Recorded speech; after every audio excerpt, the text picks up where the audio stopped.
My name is David Clarke. I was born in Oldham, Lancashire in 1949. Was educated and trained as a lecturer at Wolverhampton Polytechnic and graduated with a certificate in education awarded by Birmingham University in 1978. However, my earlier life had been rather different. My brother Michael and I were both convicted criminals and were sent to prison for malicious wounding and carrying a firearm without a licence. We grew up in Aylesbury, Buckinghamshire during the 60s and were mods, but became criminals. On the 16th of January 1970, I had a bad trip on LSD, during which time I called out to God for help, and Jesus spoke to me. I learned to read to educate myself, and went on to higher education. And for the next 14 years, I read the Bible and a range of classical Christian literature. I then joined the Beaton Stricton Particular Baptist Church in 1976.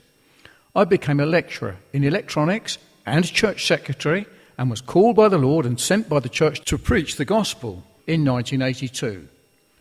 Our Beaton Church became a gospel standard listed cause on the 16th of January 1981. My brother Michael was unaffected by my conversion and continued his flamboyant lifestyle. Due to errors in doctrine and practice, I felt compelled to withdraw from the Beaton Church and then wrote my first book, The Beaton Crisis, that explained the reason for my secession, and with a view to help others. In 1995, whilst delivering a lecture at Fareham College, I got news of my brother's arrest in the Philippines, which was told as ITN television news. I later learned of his imprisonment in the Philippines and then of his conversion from crime to Christ in 1999. This was 5 years into his 16-year prison sentence. I then published our story in my book, Converted on LSD Trip, and later a further edition called Beaton Stricton Particular Baptists. On hearing this news, I went on a preaching mission to the Philippines in order to bring relief and help to Michael. During this mission, Gordon Smith and I preached to hundreds of convicted criminals in New Bilibid Prison, the national penitentiary of the Philippines, including many on death row. We also preached in... They're roasting a dog there. This is what they do when they're eating. Provincial jails. I tell this part of our story in our joint book, Trojan Warriors, that contains 66 life-giving testimonies of some of the most notorious criminals in Asia's Far East, who too had become Christians and converted from crime to Christ whilst in New Bilibid Prison. I write of my ongoing mission work in my other publications, listed in the link below. Sadly, Michael died of tuberculosis in the prison before our vision of bringing help to many was realised. We worked to assist in the rehabilitation of any who realised their need.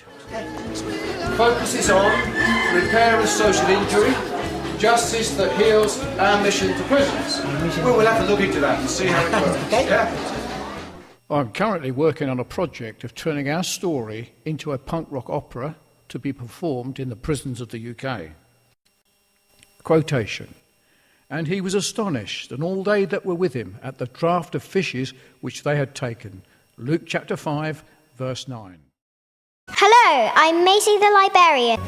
As you are listed among my daddy's friends on Facebook, you're an ideal person to write a review of my daddy's book.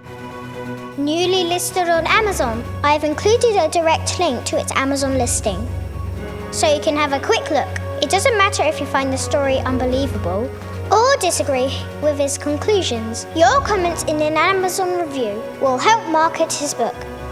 My dad always says, any publicity is good publicity. Go to my Facebook page, Diamond Trail Library, for more information.